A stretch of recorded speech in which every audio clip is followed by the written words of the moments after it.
नमस्कार, आदाब, सत श्री अकाल, अस्सलाम वालेकुम। मैं आपका दोस्त सलमान पठान फिर से स्वागत करता हूँ आपका न्यूज़ लाइव में। जैसा कि आपको पता है, हम रोज न्यूज़ लाइव करते हैं हमारे एक्सपर्ट्स के साथ, नए मुद्दों के साथ, और वो बताते हैं, एक्सप्लेन करते हैं, एनालाइज करते हैं रोज के करंट मुद्दों को। आज सबसे पहले बात करेंगे हम ऋतु श्री पत्रिया से। आज राजस्थान विधानसभा में एक मामला उठा था नकल गिरोह के ऊपर। बात दरअसल ऐसी है कि राजस्थान में कुछ महीनों से नकल गिरोह बहुत ज्यादा एक्टिव है। तो ऐसे में इन पर रोक कैसे लगाई जाए, इस पर आज बातचीत उठी विधानसभा में। बात ये हुई कि नकल गिरोह जो भी करता हुआ पकड़ा गया या उनका साथ देता हुआ पकड़ा गया तो 5 से 10 साल की सजा और 10 से 10 करोड़ रुपए तक का जुर्माना उनको लगा सकती है सरकार। तो इस पर आगे का अपडेट और पूरी जानकारी के लिए हमारे एक्सपर्ट ऋतु हमसे जुड़ चुकी है। और ऋतु हमें बताए। जी ऋतु बताए। जो काफी टाइम से चल रहा था रीत वाला मामला, जिसके अंदर नकल को लेके और ये सब मैटर उठ रहा था, तो आज उस पर ही क्या, मतलब जो और भी प्रतियोगिता परीक्षाएं होती है, चाहे रीट हो जाए, दूसरी स्कूल की भी परीक्षाएं हो, कॉलेज की परीक्षाएं हो, तो उस पर जो चीटिंग करते हुए कोई पकड़ा जाता है या फिर कोई पेपर लीक करवा देता है, तो इसके ऊपर हाँ कि पहले बिल तो था लेकिन उसके ऊपर लेकिन वो पास नहीं था। बट आज जो है वो बिल पास हो गया है विधानसभा के अंदर, और इसके अंदर जो है काफी उनकी जो सजा वगैरह है वो सब चीजें डिसाइड कर दी है कि कैसे क्या होने वाला है। तो जो नकल गिरोह है, अगर वो उसका अपराध साबित हो जाता है कि हाँ इसने करा है, तो उसको 5 से 10 साल की सजा प्लस 10 लाख से 10 करोड़ तक का उस पर जुर्माना लगाया जाएगा। साथ ही इसी के साथ ही अगर कोई उसके साथ कोई इसका सदस्य भी है, अगर वो इसके गैंग में मिला हुआ है, तो उसी के ऊपर भी वही सेम चीज लागू होगी उसके ऊपर भी।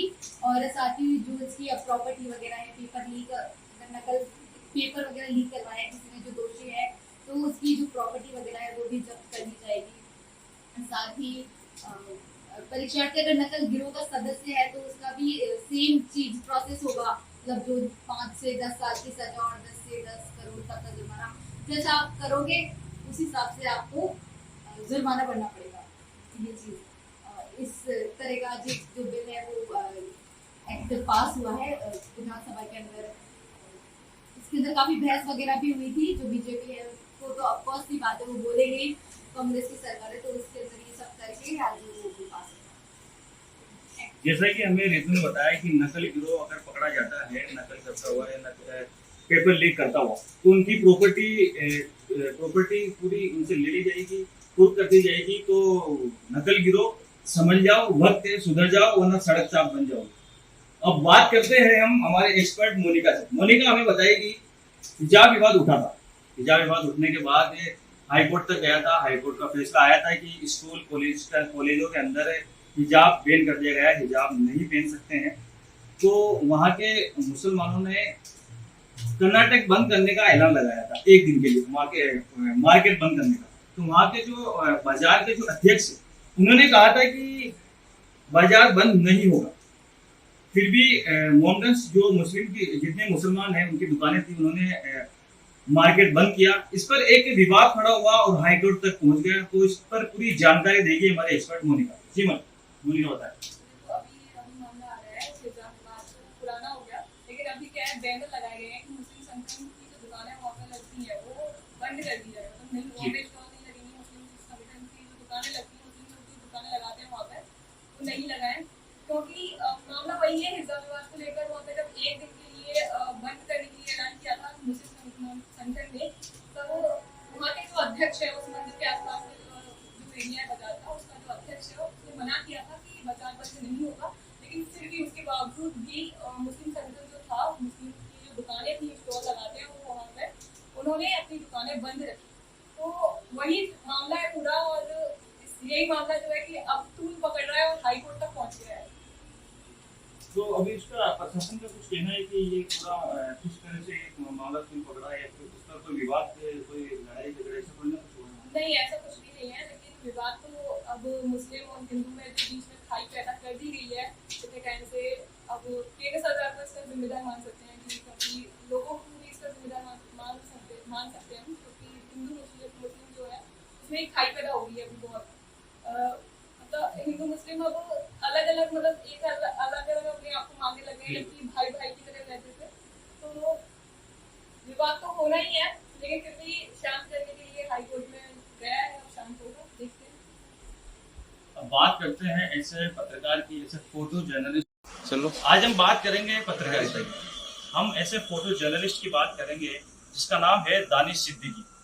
वो अफगानिस्तान में तालिबानियों के हाथों एक गोलीबारी की मुठभेड़ में मारा गया था। क्या है पूरा मामला, और अमेरिकी न्यूज़पेपर ने आज एक नया अपडेट उसको लेकर दिया है, तो ये बताएंगे हमारे एक्सपर्ट रहीम हम जी। बताएं। अफगानिस्तान पर जब तालिबानियों ने हमला किया था जी, तालिबान और अफगानिस्तान की फौज के बीच में मुठभेड़ चल रही थी, बहुत जल्दी अफगानिस्तान की आर्मी ने सरेंडर कर लिया था और अमेरिका ने अपनी जो आर्मी अफगानिस्तान में जो उस वक्त आई थी उसको अपने मुल्क वापस बुला लिया था। जी। उस दौरान हिंदुस्तान के एक फोटो जर्नलिस्ट दानिश सिद्दीकी, जिनका नाम आपने बताया, द राइटर्स खबर एजेंसी के लिए वो काम किया करते थे, तब वो अफगानिस्तान गए थे एज ए फोटो जर्नलिस्ट। वहां जाने के बाद उन्होंने काफी फोटोज इंडिया भेजी और वहां का सच दिखाया सबके सामने। एक मुठभेड़ में वो मारे गए ऐसी खबर वायरल हुई, दानिश सिद्दीकी की लाश यहाँ लाई गई और शाहीन बाग दिल्ली में उन्हें दफन कर दिया गया और ये मामला ये खत्म हो गया। इसके बाद मैं बताना चाहूंगा कि गुज़श्ता कुछ दिनों पहले अमेरिका के एक अखबार ने, एक मैगजीन ने एक आर्टिकल निकाला। उस आर्टिकल में लिखा कि दानिश सिद्दीकी किसी मुठभेड़ में या किसी हादसे किसी घटना में नहीं मारे गए, बल्कि मामला ऐसा था कि वो किसी मस्जिद में पनाहगज़ीन थे, वो मस्जिद के अंदर थे। वहां तालिबानी आए, उन्होंने कुछ आर्मी के जो सिपाही थे अफगानिस्तान आर्मी के, उनको वहां से उठाया, साथ दानिश सिद्दीकी को उठाया और जब पहचान हुई कि ये भारतीय है, हिंदुस्तानी, इस बिना पर उनके साथ जुल्म सितम किए गए, अत्याचार किए गए और उन्हें गोली मारकर जानबूझ के इरादतन उनका कत्ल कर दिया गया। ये आर्टिकल छपने के बाद में दानिश सिद्दीकी के जो माता पिता हैं जो हिंदुस्तान में रहते हैं, वो काफी चिंतित हुए, परेशान हुए कि हमारे बच्चे के साथ ऐसा नहीं होना चाहिए, बल्कि किसी के भी बच्चे के साथ ऐसा नहीं होना चाहिए। अगर तालिबान ने ये किया तो इंसानियत के खिलाफ ये काम, इंसानियत के हक की आवाज को बुलंद करने के लिए दानिश सिद्दीकी के माता पिता ने एक इंटरनेशनल कोर्ट के अंदर एक केस दर्ज करवाया तालिबान के खिलाफ कि तालिबान ने जो कदम उठाया इंसानियत के खात्मे के लिए, इंसानियत की हमदर्दी उनके अंदर नहीं है, इस बात पर उन्होंने एक केस दर्ज कराया। इसीलिए मामला आजकल काफी तूल पकड़ता है। अब मैं विस्तार से बताना चाहूंगा दानिश सिद्दीकी आपको क्या। दानिश सिद्दीकी के बारे में हम सिर्फ ये जानते हैं कि वो फोटो जर्नलिस्ट थे, फोटो क्लिक किया करते थे। तो फोटोग्राफर के बारे में अक्सर सबकी राय बन जाती है कि मामूली सा फोटोग्राफर है, कैमरा लेकर आप बाहर निकलते हैं, फोटो क्लिक करते हैं, तो इतना आपके ऊपर इतनी तवज्जो नहीं दी जाती। लेकिन दानिश सिद्दीकी के ऐसे फोटोग्राफर थे, उनकी फोटो सिर्फ दिखती नहीं थी, बल्कि वो फोटो चीख कर अपना दर्द बयान करती, इमोशंस निकलते थे उनकी फोटोज से। कुछ 5-6 फोटोज उनकी ऐसी है जो उन फोटोज को शायद पूरे इंडिया ने देखा होगा, लेकिन पता नहीं कि ये फोटो किसने क्लिक की। लॉकडाउन के दौरान एक बाप अपने बेटे को अपने कंधे पे बिठाकर लेके आ रहा है और वो बाप कैमरे से अपनी निगाह मिलवा कर एक फोटो क्लिक होती है उस वक्त, वो फोटो दानिश सिद्दीकी ने क्लिक की। जब दिल्ली में दंगे हुए थे तब एक शख्स हाथ में पिस्तौल लेके, पिस्तौल तान के खड़ा, उसके पीछे पुलिस की फौज खड़ी है, लेकिन पुलिस उस व्यक्ति को रोक नहीं रही जिसके हाथ में पिस्तौल, और दिल्ली में दंगे चल रहे। इस फोटो ने पूरी कहानी बयान कर दी थी दिल्ली दंगे की, सिर्फ एक फोटो में, कि पुलिस उस वक्त गुंडागर्दों से जो दहशत फैलाने आए थे उनसे मिली हुई थी। सिर्फ एक फोटो ने पूरी दास्तान कंप्लीट कर दी थी। बताना चाहूंगा, हाथ में डंडे, लोहे और सरिये और रोड लेकर के कुछ लोग खड़े हैं और बीच में एक मुस्लिम व्यक्ति जो जमीन पर गिरा, उसके मुंह से खून निकल रहा है। ये सारी जो फोटोज थी उनकी, वो बयान करती थी कि आखिर ये दर्द, ये सितम, ये जुल्म आखिर किन लोगों पर हो रहा है। तो उनकी एक फोटो काफी थी, वो फोटो ये बता सकती थी कि आखिर ये इस मुद्दे की हकीकत क्या है। पुलित्जर अवार्ड उनको मिला था, वो इस फोटो में मिला था कि रोहिंग्या मुसलमान जब परेशान हो रहे थे और जब वो बंगाल पहुंचे तो बंगाल की जमीन को उन्होंने अपने हाथों से छुआ और वो दर्द उनकी जबान से था कि हमारी जान बचाकर हम लोग वहां से निकल आए। उस दर्द को दानिश सिद्दीकी ने अपने कैमरे से कैद किया था। उस पर उनको एक सबसे बड़ा अवार्ड जो फोटोग्राफर्स को मिलता है, उस अवार्ड से दानिश सिद्दीकी को नवाजा गया। आज हिंदुस्तान में बहुत से लोगों को फरामोश कर चुके हैं, बुला चुके हैं, नहीं जानते, लेकिन उनकी फोटोज बताती है कि दानिश सिद्दीकी का एक मकाम बहुत बड़ा था, बहुत आला मर्तबा। तो ये थे हमारे साथ हमारे एक्सपर्ट रहीम, जिन्होंने दानिश सिद्दीकी के बारे में बताया था कौन थे और ये मामला आखिर दोबारा तुल क्यों पकड़ा। अब हम बात करेंगे भाषाओं की। उर्दू एक बहुत आसान, अच्छी और एक बहुत खूबसूरत लैंग्वेज है। अब बात करते हैं कि आखिर राजस्थान बोर्ड ने इसको 5वीं तक की क्लासेस से हटाए। तो अब इसको इस पूरा मामले को समझाएंगे, एक्सप्लेन करेंगे हमारे एक्सपर्ट जावेद अहमद। जी जावेद। जी सलमान, बिल्कुल अभी एक मामला चल रहा है और आज ही अपडेट है कि राजस्थान के जो 5वीं क्लास के एग्ज़ाम होने हैं, उन एग्ज़ाम के अंदर उर्दू को जो है हटाने का मामला सामने आ रहा है, क्योंकि टाइम टेबल में बाकायदा ये दर्शाया गया है कि जो उर्दू भाषा है वो सिर्फ मदरसों तक सीमित है और संस्कृत का भी इसमें जिक्र है कि संस्कृत सिर्फ संस्कृत विद्यालयों तक ही सीमित है। अभी मामला आज की एक खबर है और इस खबर को लेकर जो है काफ़ी प्रतिक्रिया आने लगी है, लोग अपना आक्रोश दिखा रहे हैं, यहाँ तक कि आंदोलन की चेतावनी भी दे दी है। जैसा कि आपने मदरसा पैरा टीचर का आंदोलन देखा होगा, शमशेर गांधी के नेतृत्व में वो हुआ था और काफी दिनों तक उन्होंने अनशन और भूख हड़ताल की थी, क्योंकि उनका आरोप था कि कहीं ना कहीं मदरसा पैरा टीचर के साथ अन्याय हो रहा है, उनको जो अधिकार है वो मिल नहीं पा रहे और जो भी एग्जाम होने हैं उनमें उनकी ज्वाइनिंग नहीं हो पा रही और एग्जाम भी प्रॉपर तरीके से नहीं हो पा रहा है। तो ये आंदोलन चला था और दांडी यात्रा निकाली गई थी उनके द्वारा अलग अलग राजस्थान में अलग अलग जगहों पर, क्योंकि उन्होंने ये भी आरोप लगाया कि पिछले जो बीजेपी सरकार थी उन्होंने तो ये उनके कई जो मदरसा पैरा टीचर के कई पद खत्म कर दिए थे और उसके साथ ही उर्दू को इतनी तवज्जो नहीं दी जाएगी। लेकिन जब कांग्रेस सरकार आई तो कांग्रेस सरकार ने भी यही रवैया अपनाना शुरू कर दिया।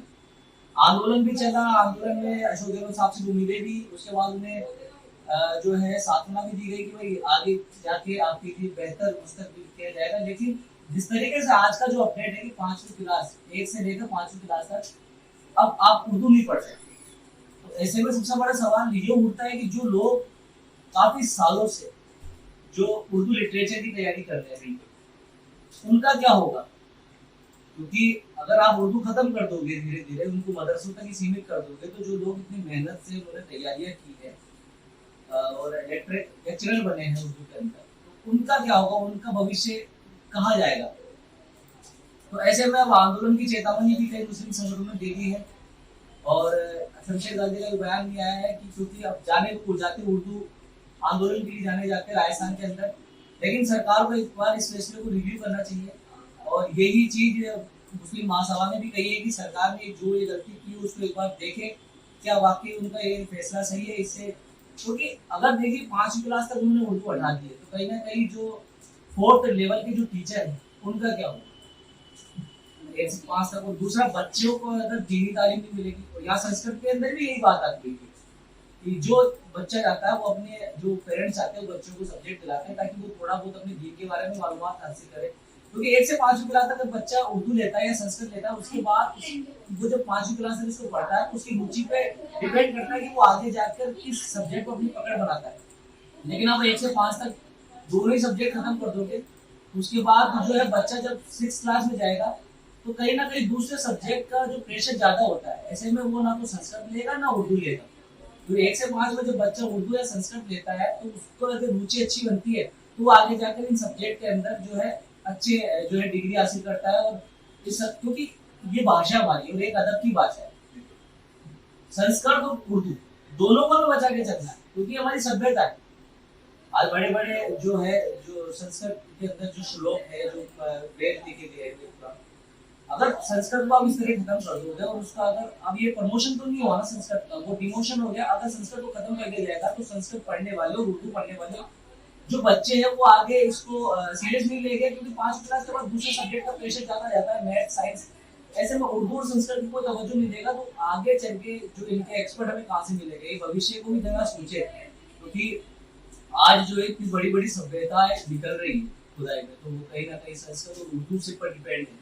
आज मुगल शासन पूरा चला गया तो वो अरबी और उर्दू पर डिपेंड था। उससे पहले अगर और पाषाण काल की या जो है वैदिक काल की बात करें तो आज कालीगंगा सभ्यता और जिस प्रकार की हड़प्पा सभ्यता सारी सभ्यता निकल रही है, तो उनको जांचने के लिए, उनको परखने के लिए, उनको पढ़ने के लिए संस्कृत का और मुगल शासन या मुगल इतिहास को पढ़ने के लिए उर्दू अरबी का होना जरूरी है। तो इसकी जो है इम्पोर्टेंस खत्म नहीं की जानी चाहिए। और दूसरा उन बच्चों के भविष्य पर भी जो है गहरा प्रभाव पड़ेगा जो काफी सालों से उर्दू की तैयारी कर रहे हैं। और जो लोग तैयारी कर रहे हैं और जिन लोगों ने एग्जाम दे दिए उनका क्या होगा। तो सरकार को इस पे फैसला लेना चाहिए, क्योंकि ये सरकार पहले ही जो है विरोध हो रहा है सरकार का जब से आई है। कई बार रीट का मामला आ जाता है, कई उर्दू पैरा टीचर का मामला आ जाता है, ये सरकार को विरोध से बचना चाहिए, क्योंकि सरकार के पास अब 1 या 2 साल बचे हुए, 1 साल बचा हुआ है। 1 साल के अंदर अगर जो इनका पावर वोट बैंक है, अगर ये उसी को निराश कर देंगे तो फिर सरकार जाने उनका मुस्तकबिल क्या होगा। जी बिल्कुल, मैं जावेद की बात से बिल्कुल तवज्जो देता हूँ और इत्तेफाक भी रखता हूँ कि जावेद बिल्कुल सही कह रहे हैं। जावेद, एक आखिरी सवाल और मैं पूछना चाहूंगा आपसे, आखिर ऐसी क्या जरूरत पड़ी कि ये सब्जेक्ट इन्होंने 5वीं तक से हटाया? ऐसे तो कोई जरूरत थी भी नहीं, जहाँ तक मेरा आइडिया है। बाकी आप क्या कहना चाहते हैं? इस सवाल जहाँ तक मैं समझता हूँ तो मुझे तो एक बार ये लग रहा है कि सरकार धीरे धीरे जो है इनकी जो गवर्नमेंट है उर्दू को या संस्कृत को, जो थर्ड लैंग्वेज है, इनके पदों को खत्म करना चाहती है, या सरकारी नौकरी में या सरकारी तंत्र के अंदर इनको कोई जगह नहीं देना चाहती, जहाँ तक मैं समझता हूँ। बाकी सरकार की क्या मंशा है, सरकार ऐसा क्यों कर रही है, क्यों उन्होंने उर्दू या संस्कृत को टारगेट किया? इतने दिनों, इतने सालों से, इतने काफी टाइम से चलती आ रही है, तो आगे भी कंटिन्यू रह सकती है। अब ये तो सरकार ही बताएगी कि क्या है। सरकार अगर वैसे बताए तो अच्छी बात है, नहीं तो लोग आंदोलन के लिए तैयार है, क्योंकि जिस तरह मुस्लिम महासभा का मैंने भी बयान पढ़ा, उन्होंने कहा कि सरकार को रिव्यू करना चाहिए अपने फैसलों को, नहीं तो हम आंदोलन करेंगे। तो ये तो सरकार की मंशा है, पता नहीं किस मेंटेलिटी से उन्होंने किया, क्योंकि पहले बीजेपी सरकार ने वैसा किया था।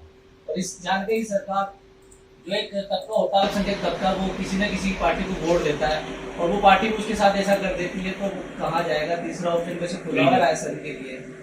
आप और हम अच्छे से जानते हैं, पंजाब ने इसका उदाहरण भी तो बताया है कि अगर आप किसी एक तबके को या आप उनके अधिकारों को छीनोगे तो तीसरा ऑप्शन भी अब राजस्थान के लिए तैयार होने वाला है। तो ये थे आज के हमारे करंट मुद्दे। कल फिर मुलाकात होगी हमारे एक्सपर्ट के साथ कुछ नए मुद्दों के साथ। तब तक के लिए अपना ख्याल रखिएगा। धन्यवाद।